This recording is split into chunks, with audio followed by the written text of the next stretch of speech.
Welcome to Naperville Notables. I'm Liz Spencer. Leadership, personal growth, and professional development. How do today's up-and-coming leaders balance that all together?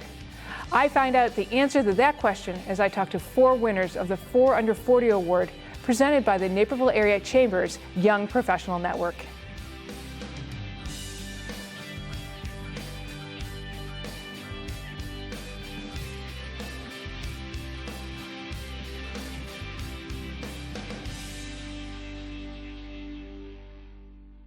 Erin, thanks for joining me. It's so exciting to have you here. You've been awarded the 4 Under 40. So tell me a little bit. You are a financial planner, advisor, but you kind of have a different degree than a lot of people might think of. Tell me a little bit about that. When I first sought out to get my degree, I, like most college freshmen, had no idea what I wanted to do. So I thought, well, I like writing, I like reading, I'll pursue English, and went on to get my English secondary ed degree. So I actually was certified to teach grades 6 through 12. And I got into the classroom and loved that age group and still love the content, but just did not feel a natural tug or calling to it. So by around my junior year, I felt, okay, maybe I need to go to finance. And I had a family tie there. And so having grown up in finance, I knew what that world looked like, and I felt like that was more natural. So started gearing my education more towards that. Rather than switching around my degree, I just thought, okay, let's apply what I've learned to what I know. See, and there's that financial planner in you already. You're like, I'm here. I'm not going to spend 2 more years in college. I'm going to use my money wiser and graduate with a degree in education and English. So tell me, now, I think it's really heartwarming and sweet that your mom was a working mom, and she was in the financial business as well, and that's kind of your introduction to all of it. She was a working mom, always a working mom. I mean, she started her practice around when I was in 2nd, 3rd grade about, and so I was little, and she had to carpool me because I went to private school too, so there wasn't any public transportation to get to and from my school.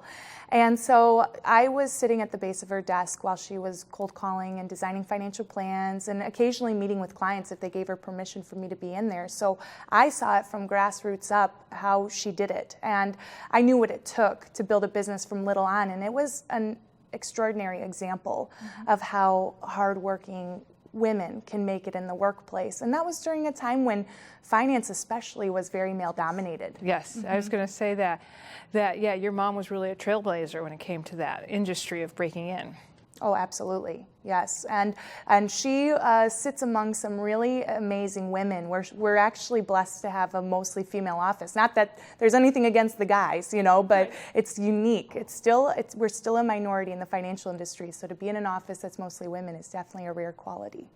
Yes, so you had mom as a role model. You got your English degree in second ed, so you decided to make the switch to a little bit follow in the footsteps, if you would. And what happened next? How did you make that switch? It's a right turn.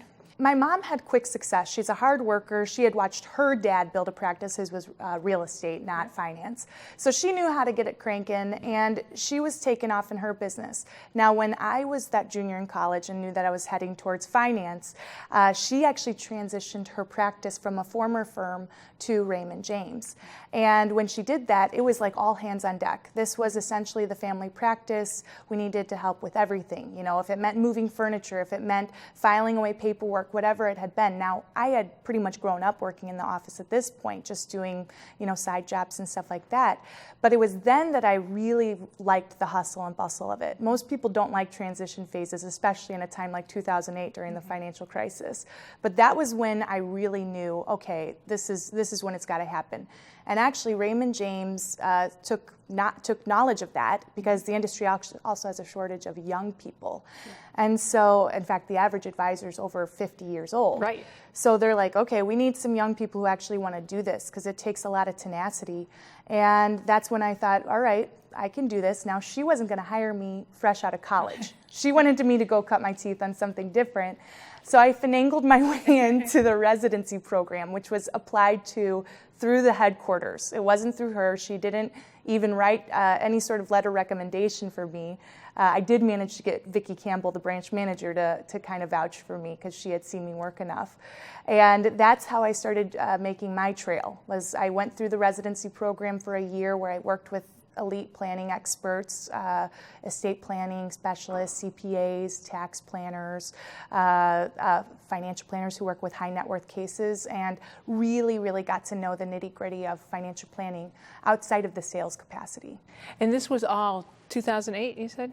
That was around, I got accepted into the program in 2009, just after graduating, or I'm sorry, 2010, just after graduating college. Right, so you were willing to still go into this industry even though it was still, and we were still in a recession. It's a hard time to go into this industry. So that shows some tenacity on your part. It was, and essentially it was just, this business isn't so much about knowing a whole bunch of stuff. It's knowing that somebody cares about you and your well-being. And so that's essentially what you're doing, is you're letting people know, like, I want to help you get where you want to go.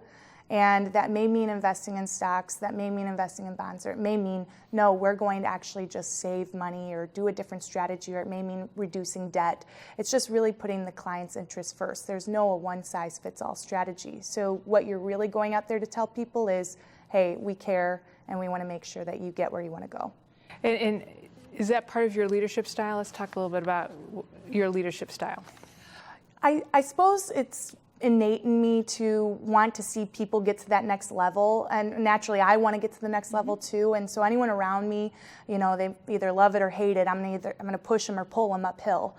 And that means if I see something that they're really good at, I'm going to push them in that direction and delegate tasks in that way that further them in that capacity. In some of my volunteer positions, my first leadership position with women in business was marketing. And when I did that, I remember I had no idea. I'm the most technologically illiterate millennial there is out there. So for me to be in charge of marketing for a whole committee, I was like, okay, this is quite a task. So I found somebody who was an expert at social media. I found somebody who was a great photographer. I found somebody who could take video. And I just started delegating those tasks, meeting with them regularly to ensure that they felt like they were being uplifted and supported. And because those are volunteer positions, I wanted to make sure they were getting the recognition for their businesses too within the committee so that they could further their personal development. So that's really my leadership style, really hands-on, finding those areas that they're excellent at and helping them excel even further and push themselves to places they maybe never even thought they could go. Right, so you don't have to be the expert, you kind of surround yourself with the experts. No, and I don't think I could be the expert on everything. I wouldn't even claim to. And how has it been being a woman in leadership? You saw your mom do that, and now you're the next generation coming up. What do you think about that? I think our generation is really blessed to have had the trailblazers ahead of us. Being in a millennial generation, I don't feel like gender is such an issue. I was doing some research. I love studying gender studies and generational studies, and I write a lot about those things. You do. And I was doing some research, and the millennial women are still under-earning millennial men, but not by as much as they used to. It used to be, right now the statistics for all generation is 79 cents to the dollar. And then now it's 86 cents to the millennial male dollar. So it is, that wage gap is moving. It's changing, and college degrees, more women, millennial women are graduating with college degrees than millennial men. So there's still that gap there, but I feel like it's getting lesser and lesser. And one thing about my generation is we're pretty accepting. So if a woman chooses to forego her career and become a stay-at-home mom, it's not a slam. It's not saying... Where it was a very big mark. Exactly. It's what you want to do. It's what you see getting out of this lifestyle. You can be, a domestic engineer if you want to, being at home, or you can work in the workplace, or a man can be the domestic engineer, whatever you call it. And that's where I'm seeing that there's a lot of leeway now. So I don't feel like gender is a thing for our generation, just like I don't think that sexual orientation's a thing or color. It's just we're so diverse in that way. That's awesome. That's awesome. Tell me a little bit about what it means to receive an award like this. Well, it was a huge honor. I know some people that were nominated alongside me, and I think that there were people that are probably what I would consider more likely winners. And so to even be nominated I just was so humbled and grateful to have received recognition, because I work alongside and volunteer alongside some really incredible people of varying ages, over 40, under 30. And I know that there's a lot of talent in this community that deserves recognition, and just to be among them is really quite honoring. That was well said. Do you have a role model? I mean, I imagine it would be mom, but is mom's number one role model? Then do you have another role model or a mentor that's been helping you in your leadership?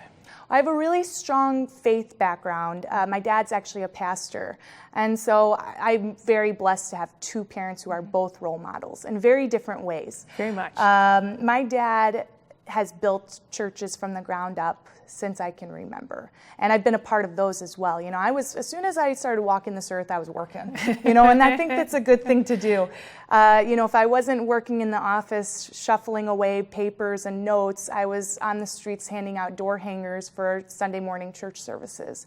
So he would be another role model that I look to for inspiration. I mean, if you want to talk about an incredible life coach, he's the one. And I watch him and my mom collaborate together and how they've lifted each other up. You know, she's more the like linear, sequential business type, and he's more the creative, charismatic people type. And, you know, when she was starting her business, she was getting real stressed out and didn't know which way to go and what to do. And he brought to her a little Minnie Mouse that was dressed in a business suit to sit on her desk. It was like a little statue thing for her to remember to always make it a game. And that's who my dad is. You know, he knows how to take the seriousness and say, yeah, this is serious, but let's make it also fun and applicable to the big picture, because at the end of it all, what's it really all about? That's awesome. Great role models there for you. Where do you see yourself in 5 years? 5 years from now, my mom is not near retiring. I am her built-in succession plan now that I've made partner in her practice, which just happened October. Well, congratulations. Thank you. So now that I've made partner in her practice, she will still be around, and I'm going to see to it because I need her still. I'm planning to continue to build our practice and get it to a point where we can actually lift up our registered service associate, so she can be higher up on our team, and then continue to build out our team. And then I plan to have a family, and I plan to have traveled quite a bit. I just feel that this life has a lot to offer, and that we're meant to make it our playground. So live it up. That's where I see myself. That's an awesome way to end this. So nice to meet you, Erin. Thank you. Congratulations. You're going to just go great places, I can tell already. Thanks so much. I appreciate you having me. Nice to meet you.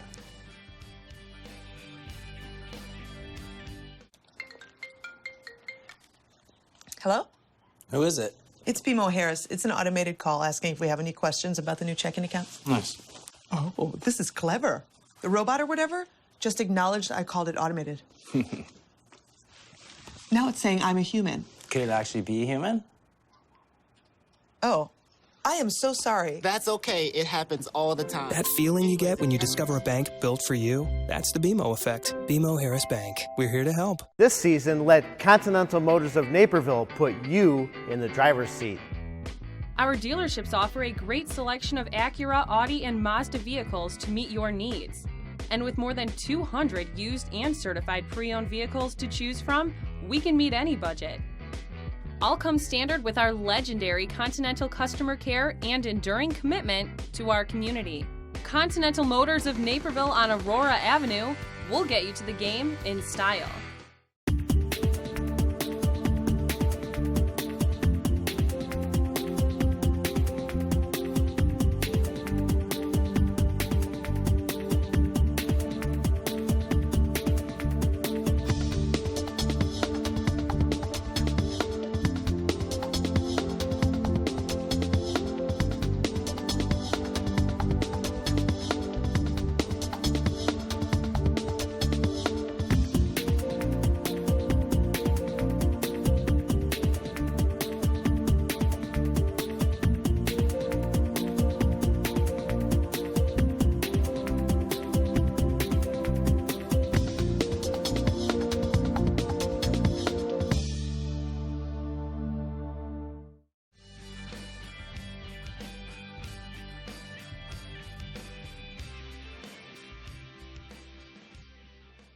Mike, tell me a little bit about your undergraduate experience at Millikan and how that kind of got you started on your path. Millikan is a fantastic school, a small school in Decatur, so a capital of the world there.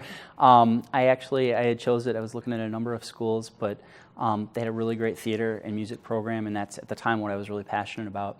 And so I went. I got good aid and did that, and really got to explore my performing opportunities and sing and do things. And about halfway through, met my wife at the time.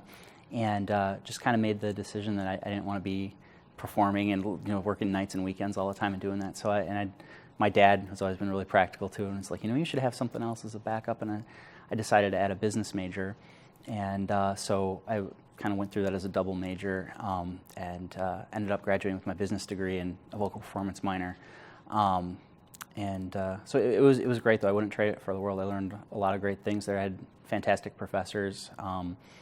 Teach you great things about discipline and just exploring the different things you love. And so right. Well, and I think parents give you some pretty good advice to balance the arts and business. It goes together.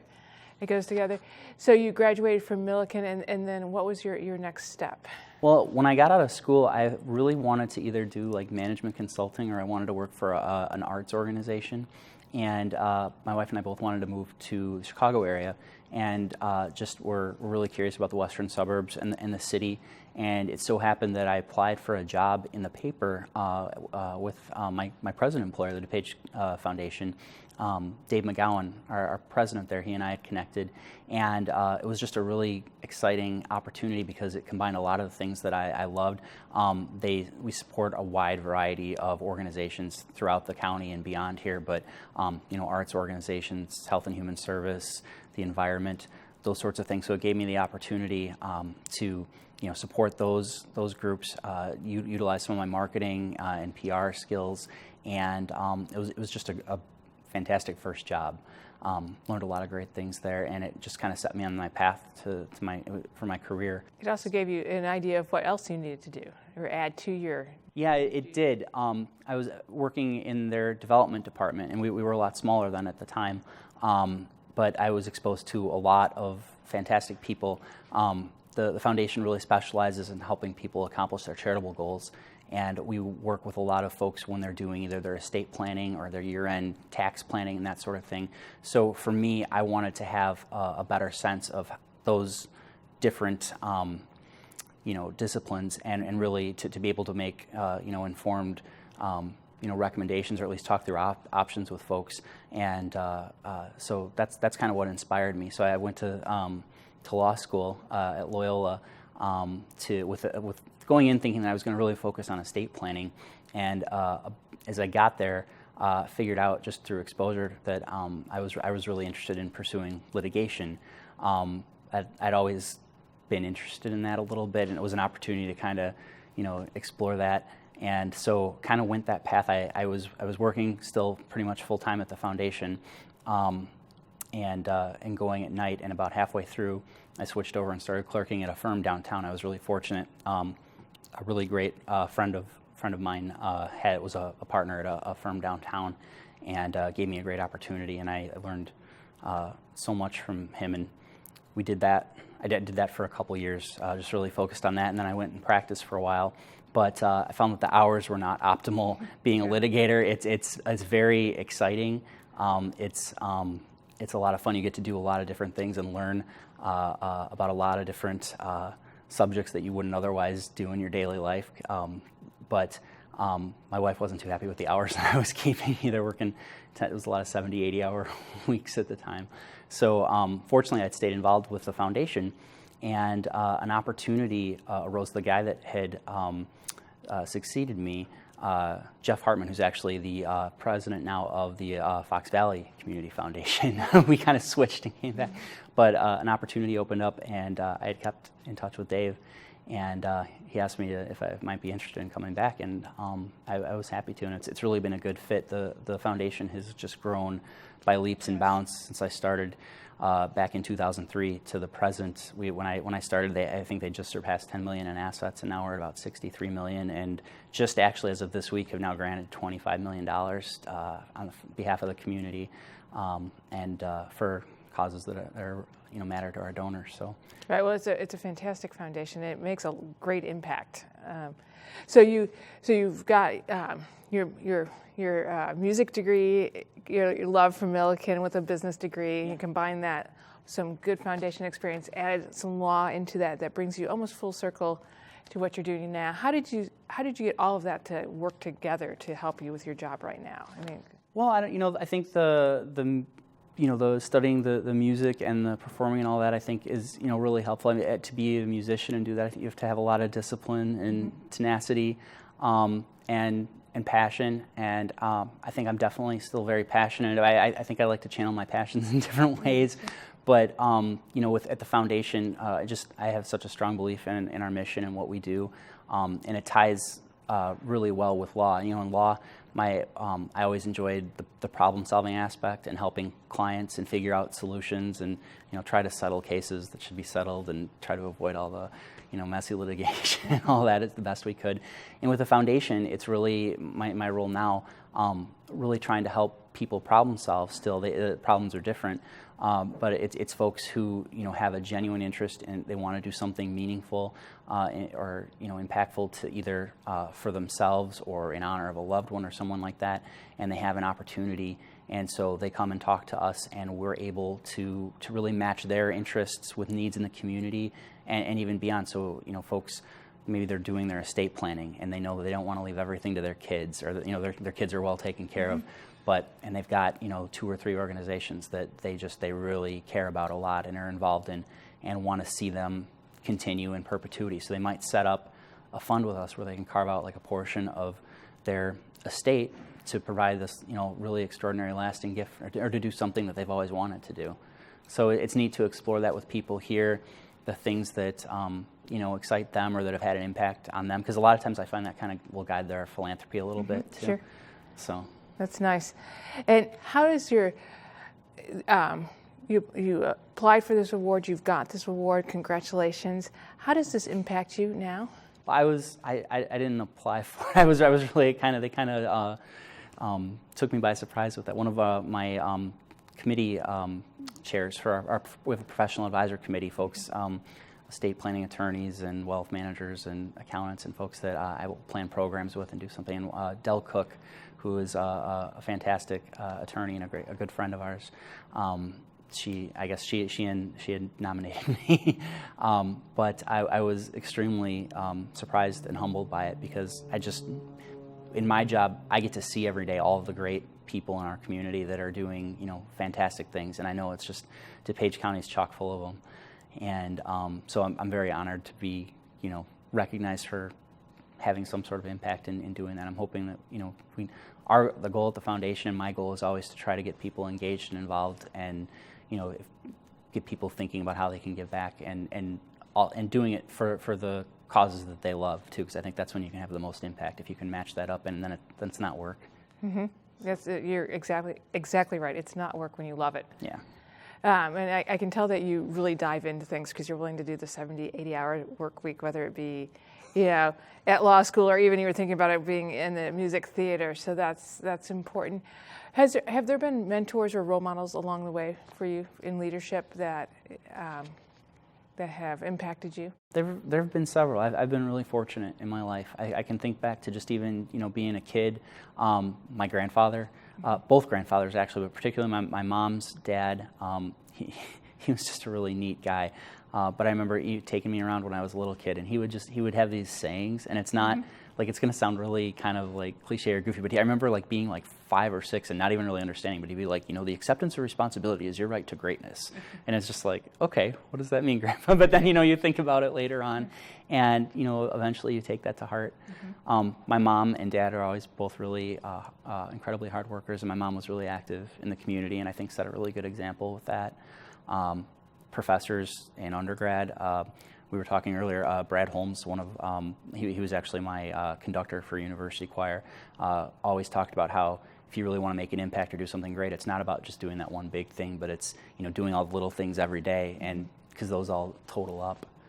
And then law professors, and my current boss, Dave McGowan, I've known him since 2003, and I can't think of anybody who has been a better, role model in terms of just, digging into the community and, being there for folks and for our not-for-profits, for our donors, and just, lending a hand to people. It's a fun group. I have great colleagues, and the folks that I serve with on some of my different boards and things are just fantastic. It's a really fun gig, and I feel very lucky. Where do you see yourself in the future? This award is about leaders and leaders under 40. So what's the next step for you, Mike? Hopefully right where I'm at for now. I really enjoy it. I think that the foundation is a great kind of intersect point for a lot of different folks. Like we talked about, professional advisors that have clients that want to make a difference, donors that come to us. We have a great, as we grow, there's more and more opportunity for us to take on a convening role in the community and match needs with resources and people who want to make a difference. So helping connect people with the organizations that they really would be passionate about or want to volunteer with. So that's really what I enjoy. And then just kind of service on some of the different boards that I'm involved with, and there'll be new opportunities, I'm sure. But it's a lot of fun. Well, congratulations again on your honor. We appreciate it. I appreciate having time to sit down and chat with you. Thanks for joining me. Thank you so much. I appreciate it.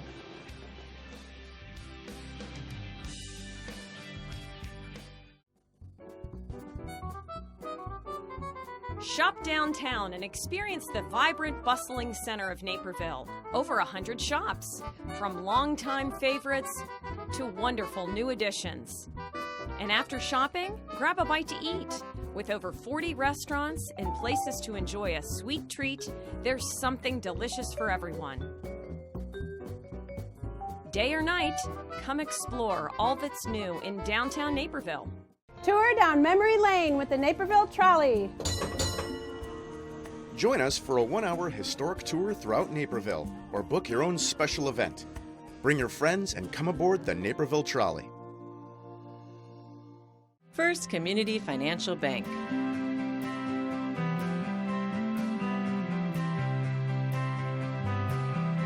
The community bank where you come first.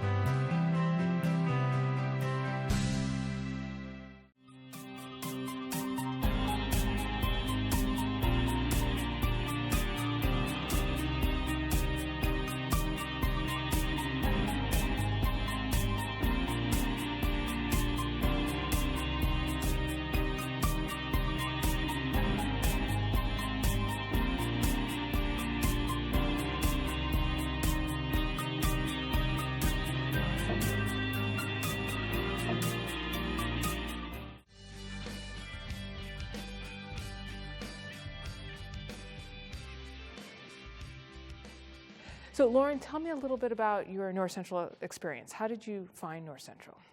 Well, my mom loved it because it was so close by. Okay, so you're a Naperville girl? I'm a Naperville girl, born and raised. Went to Naperville Central, graduated in 2003.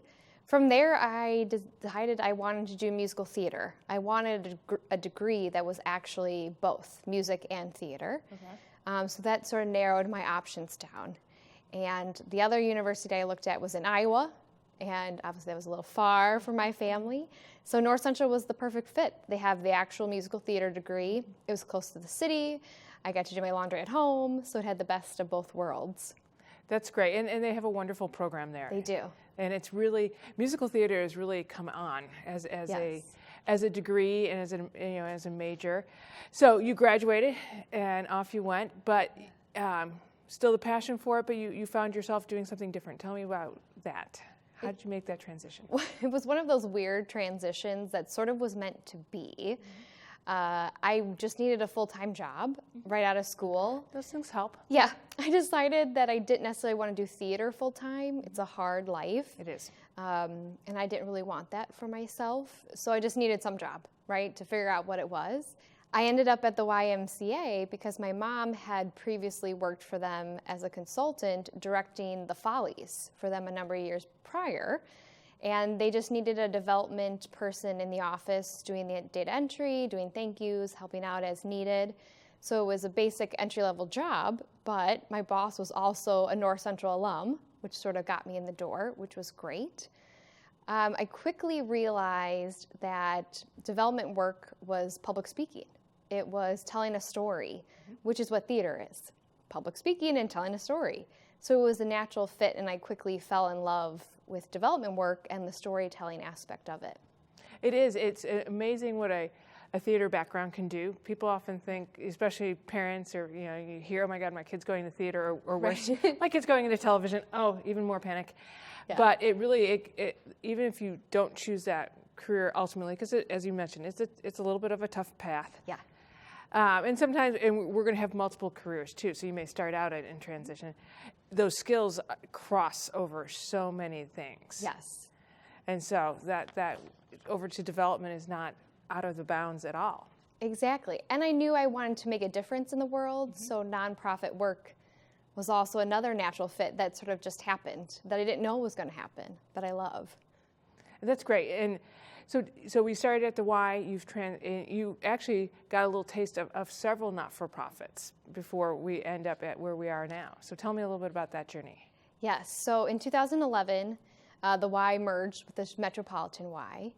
And from there, I moved to Naper Settlement at the Naperville Heritage Society, where I got my feet drenched in special event planning. I did all of their large-scale fundraisers, which was tremendous experience in managing projects, which is a skill you need no matter what job you do. From there, I moved to Turning Point Autism Foundation, again, to do development work. One of my passions is helping those with autism, so that was a natural fit. I got a little burnt out there and went to North Central College, back to my alma mater, to work in their advancement services department. Again, making sure the money got entered and it got tracked and donors got thanked was my responsibility there. It was a nice little breather. I was going to say, nice to return home a little bit. Yes, it really was. I got married in that same year, so a lot was going on. A lot was going on. Let's talk a little bit about that special event planning, because I think, again, that's another wonderful area where your theater background came in, because you produce a show, you produce a special event. A special event really is it's really live theater, isn't it? Exactly right, exactly right. As a senior at North Central College, part of our senior project was putting on a show, and my responsibility that year was producing it. So I was the special events coordinator for our senior musical. So again, it was a natural fit that I didn't really know was going to transition to so much for me down the road, which, again, an event is just like a show. It is. It is. You just have a live audience. It makes it a little dicier, a little bit more exciting. Yep. There's a little bit of adrenaline pumping as well. That's right. Sometimes with Naper Settlement, it's an outside venue, so you've got a lot of weather factors. So, absolutely. And they run, as you said, some very, very big events. They do. They do. It's 12 acres. It is. It is. I mean, and you got to program all that space and manage all that space and all those volunteers on top of it. So yeah, in period costume and whatnot. Exactly. So a lot goes into it. That's good. Well, yeah. So now tell me a little bit. You're at Family Shelter Services. Yes. So tell me a little bit about what you're doing there. I am their annual giving coordinator, which basically means I do a lot of things for a smaller organization. My primary responsibility is individual giving, asking people to support Family Shelter and victims of domestic abuse and violence. The second part of my job is being the liaison to churches and organizations and service clubs that also support us. So I do a lot of speaking on Sunday mornings for churches and at different club meetings. And a huge part of that job is community engagement. So I'm just out there talking about the mission, talking about the issue, and raising awareness. I also do manage their donor database just to make sure the numbers are all right as well. Well, that's something that you said to me, that one of many jobs. The thing with the not-for-profit is that it can be small or large, but many jobs under one title. Exactly. Which I think appeals to you a little bit as well. It does. I love the diversity of my job because I don't just sit at a desk 8 to 5. That would drive me crazy. I like people. I like talking to people. I like building relationships with people. And that's what this job really allows me to do. Please don't be at your desk. Please be out talking to the community in many different ways. So it's never boring. That's right. for sure. Variety is the spice of life, as they say. Exactly. So now you are one of the 4 under 40 for the YPN, for the Naperville Area Chamber of Commerce. Tell me a little bit about what that organization has helped you develop. It's hands down the best network for a young professional. The people you meet are great resources and can open so many doors from you. And it's also wonderful that the young professionals makes you not feel as alone. There's all these other young professionals doing the same thing you're doing. We're all trying to hustle, trying to make our mark on the world, and it's great to have that support system. The Naperville Chamber in of itself is a wonderful support and helping you reach your goals no matter what they might be. So what does this award mean to you? It's sort of an odd thing for me. It's so nice to be recognized, but I feel like it's what I do. Like I wouldn't do anything different. Leadership and development is part of who I am. So it's odd to be recognized for who I am, but nice at the same time. I think that's a nice statement when you get an award and you feel like you are deserving of it, but it's not like you went on campaign for it. So. Right. Exactly. Right. I was stunned when I got the email. So tell me a little bit. It is an award for leadership, for young leadership. It's a soaring award, as I would call it, leadership that's up and coming. And so that's a great tribute to you. Tell me a little bit about your leadership style. My leadership style is servant leadership, which is a model we learn at North Central College. It's about being with the team and helping the team and everyone on the team be successful. I saw an image the other day which had a mountain, and there were stick figures climbing up the mountain. And at the very top, there's a stick figure labeled boss. And he was cheering that he had done such a great job. But then halfway down the mountain was another stick figure reaching to the other stick figures that were further down the mountain, trying to pull them up. That person was labeled leader. That's me. That's making sure everyone gets to the finish line together and understands the vision. It's leading people. It's being part of a team. It's not just directing and making sure everyone does what you say. It's more about the human side of running a team and bringing people around to an end result or a vision. A boss is a taskmaster. A leader has vision. Exactly. So that's all. Did you have a strong mentor or someone that is a role model to you when it comes to leadership that got you moving on this path? Several. I would have to start with my mom and dad. They are such hard workers and have such a wonderful work ethic and are part of the team no matter what, and always had wonderful vision. So it's really ingrained in me as a little girl as well. It's a nice tribute to them, so I'm sure they'll be... Thanks, Mom. Yeah, no, I'm sure they'll be very warmed by that. No, it's true, though. I mean, in our household, we were all leaders and taught to work hard and help others. In my first job at the YMCA, my first formal mentor, if you would, was Tom Burnson.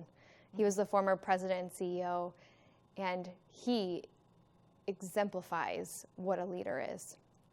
Not only in kindness, but also in his open door policy, investing in his team, making sure everyone got it and was on board and had what they needed to do their job. He's been a huge mentor for me. I've been lucky that I've had so many. Tom Myers, Dan Casey, Ray Kinney, every boss I've had, every executive director I've had, they've all taught me something different, and I've been so fortunate in that way. That's awesome. So when you look ahead, as the young leader 4 under 40, what's the future hold for you? What's your next goal? It's a big question. It is. It's okay. Got a big award. Now you can have a big question. Yeah. I really just want to keep doing what I'm doing at a greater level, not only at my own organization, but how I help the rest of the community. I think the future, I want to multiply that ability to help people. So I think that means being a fundraising consultant, working for many different organizations, and hopefully that spreads my tentacles out into the community in a greater way and empowers others to raise more money to do more good in the world. That's my plan. That's where I'm going. That's awesome. Well, I have no doubt that you're going to make it. Oh, thank you so much. Thanks for spending a few minutes with us My and sharing pleasure. a little bit about you and the YPN and all the great work that you're doing. So thank you. Thank you, Liz, so much. Appreciate it. Good to see you. Good to see you, too.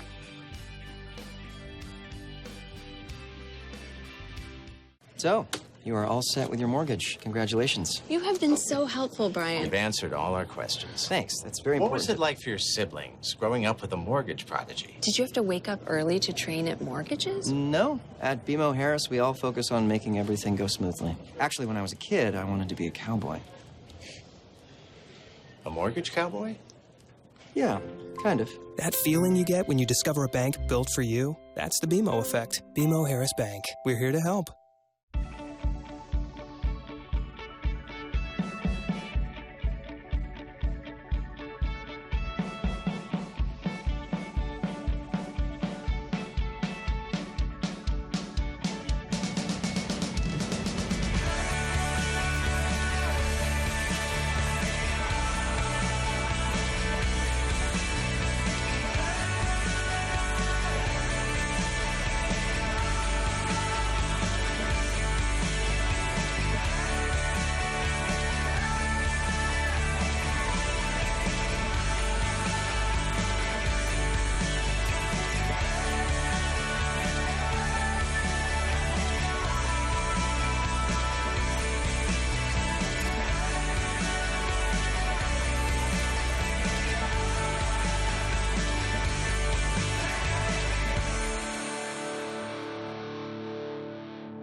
Chad, thanks for joining me. Congratulations on the award. Thank you for having me. You're welcome. Now let's go back and get a little essence of what gave you your leadership skills. And let's start a little bit. I've had the grand fortune of meeting your mom, so I think she had some influence. So let's talk a little bit about mom and then move you to North Central College. What role did mom play for you? I was very fortunate growing up to have family that was taking care of others and helping with needs. My mother volunteered with things like iSearch in the early 80s, helping with our Humane Society, and seeing that as a value, I think influenced me and helped me to approach the way that I go to helping people and seeing great causes and how to rally people around them and really make a difference. So it was an early on sort of thing. I think my first volunteering with her was probably around 6 years old, and that's played a role in my life, all of it so far. And Naperville kind of became your home when you went to North Central, Correct. right? I transferred in 2003, and that was my first introduction to Naperville. Had never been to the town before coming to see the college. And after joining North Central College as a student for a period of time, I moved around some more and then was brought back in 2009 to help some friends. Ended up taking a job once again at North Central College, and then finally finding ways to embed myself in the community that I never expected to call home, but have been thrilled to call home ever since. And so with your experience at North Central was in fine arts and managing, so that was a little bit of a leadership role, and that got you moving towards a master's in leadership. Yeah. Tell me a little bit about that. Absolutely. So when I came back to North Central College as an undergrad student, the dream of a fine arts center was just that, a dream that was being talked about. During the time that I had moved away and once I came back, the dream had become a reality. There was this beautiful fine arts center downtown. It was very vibrant and thriving. It was brand new still at that point. They had opened in 2008 and I moved back in 2009.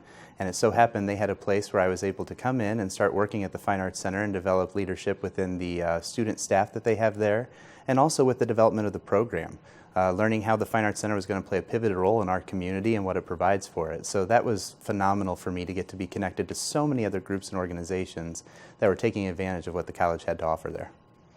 And how would you describe your leadership style? My leadership style is based in servant leadership, I would say, when I first became self-aware of leadership as a discipline. For me, I had been doing it much as a child through my adolescence and coming into adulthood, but not necessarily putting a name on it or being educated about what it was and what it means. And then as I started to learn more about servant leadership, I realized that that was exactly what I was doing. It was the way that I saw approaching things. And then as I continued to pursue a master's in leadership, I realized that it goes a step beyond servant leadership into a newer realm of transformational leadership, which is really approaching the fact that everyone has value, has something to bring to the table to create a positive change, to have an influence. And so by transforming what that thing is that you're turning your focus towards and using it to create a better good, that is able to benefit everyone involved from the leadership top to bottom and across holistically. And you really got to apply this through some opportunities here in Naperville with the JCs. Yes. So I avidly seek these kinds of opportunities, and the fact that you can get involved with so many great causes in Naperville is a rarity. It's a special place that we're a part of. And the Naperville JCs in particular are the largest group of their kind that are creating that influence for a younger demographic that are out there creating positive change, providing service opportunities, and really trying to make a positive difference. Well, and the JCs is a young leadership organization. They're trying to give you all this opportunity and boatloads of work. Exactly. So to have over 100 members who are actively pursuing different ways to have impact and listening for the community's needs, that's huge. We're the largest chapter in the state of Illinois, and I think there's some others that are gaining on us. So to know that JCs are making a difference not only in Naperville, but across Illinois and really across the world. It's an international organization. It's something to be proud to be a part of, and I'm really honored to lead it as president this year. Well, congratulations on that president's role. I appreciate it very much. I know you've had lots of training by being the executive director of the Last Fling. Absolutely. So those formative experiences are what's helped me along my way, again, define that leadership style, get to know more of the network of our community and the influencers who are really doing good, learn more about the great causes. The JCs invite so many organizations in for the Last Fling to volunteer, and then we turn around the proceeds from everything that we've done and we give that back to those great organizations to do more good in the community. So it creates that, what I like to call a cycle of kindness that really helps to move everything forward. Well, nice. And you mentioned the word network, which gets me thinking about the Young Professional Network and the Chamber of Commerce, which has really worked hand in hand with the JCs, and often have seen former JCs as their members, and because they're business leaders now because of all that training. Absolutely. So YPN, the Young Professionals Network within the Naperville Chamber of Commerce, was one of the first groups that I joined when I moved back to Naperville, along with the JCs. And at that point in time, there was a loose connection between what the JCs were doing and what YPN was doing, but now it's become a formal connection, which I was honored to be involved in a part of when we were developing that, to where you can both satisfy your professional and your personal growth. By being involved with both organizations, you are expanding your network tenfold. It just amplifies that capacity to not only develop yourself as a professional, but to get to know others that are going through similar processes. And the fact that we can offer that here is something, again, that makes our community special, because now we're creating opportunity where you can get that just as you're stepping out of college, just as you're finding yourself professionally, all the way up through the time when you become that ingrained professional that those that we have now in the community have. You look at some of the gentlemen, I know Ray Kinney does a spot for Naperville Community Television, so some of your viewers probably know him pretty well from his involvement. He's a former JC. I've been mentored by Chuck Corrigan. Brian Nagel is another JC who was involved for a long period of time. There's so many great people that along the way have been tied into some of our service organizations, so I'm honored to be a part of those and to know what kind of good they can do. Well, they continue to give back, the Ray Kinneys, the Chuck Corrigans, Brian Nagel. You see them all over. Yep. So Kevin Ginsler, Peggy Frank. There's so many names. It's a laundry list of people who find ways to give back to their community and to glean a little bit of knowledge from each of them to see what they're doing and how they've been a part of it. I'm honored to be included in the notables section because I've gone through and I've watched some of those notables who've been involved in those sorts of things. Bev Fryer has been a mentor to me and has helped me to learn more about this community and how it's became really what it is. Knowing its origin story to where we're at now is only going to continue to make us greater as we move forward. The same thing with former mayor and now Mayor Emeritus George Pradle. Sitting down at a table with him, listening to his stories and finding ways that we can be involved and be a part of that, that's just been such a wonderful experience for me that I don't know I would have found anywhere else, but I find it here.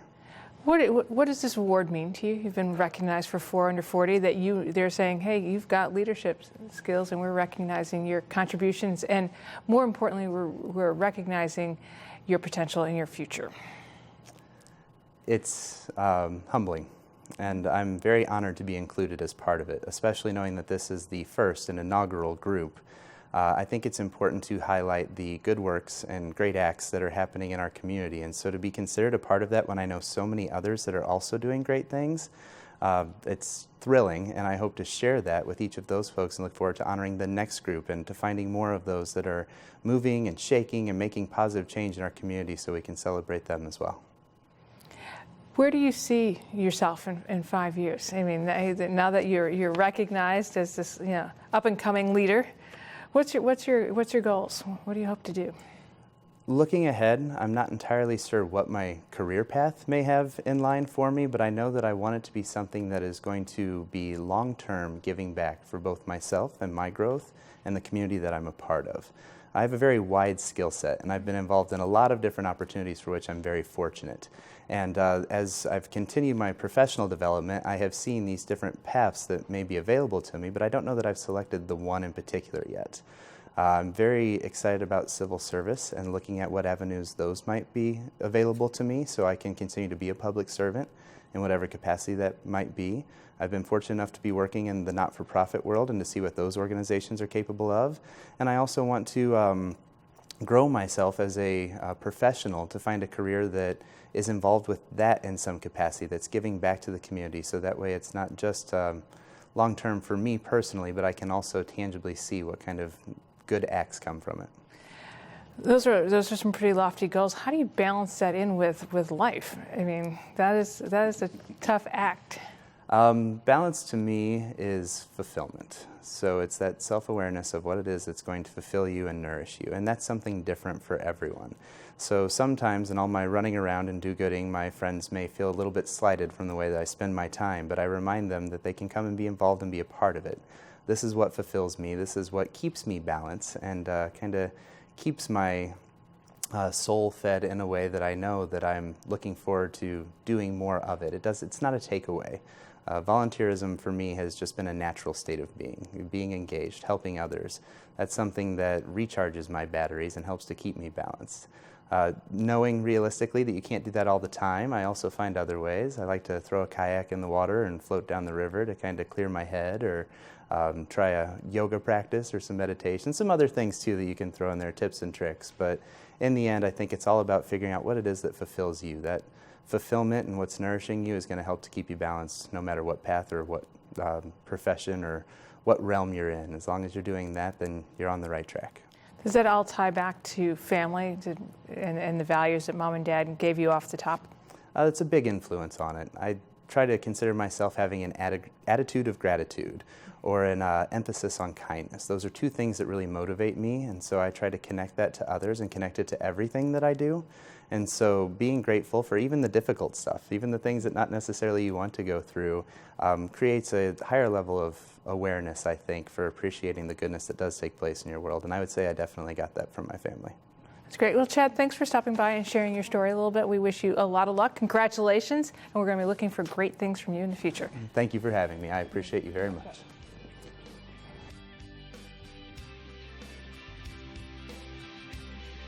I'm Liz Spencer. Thanks for watching. I'll see you next time.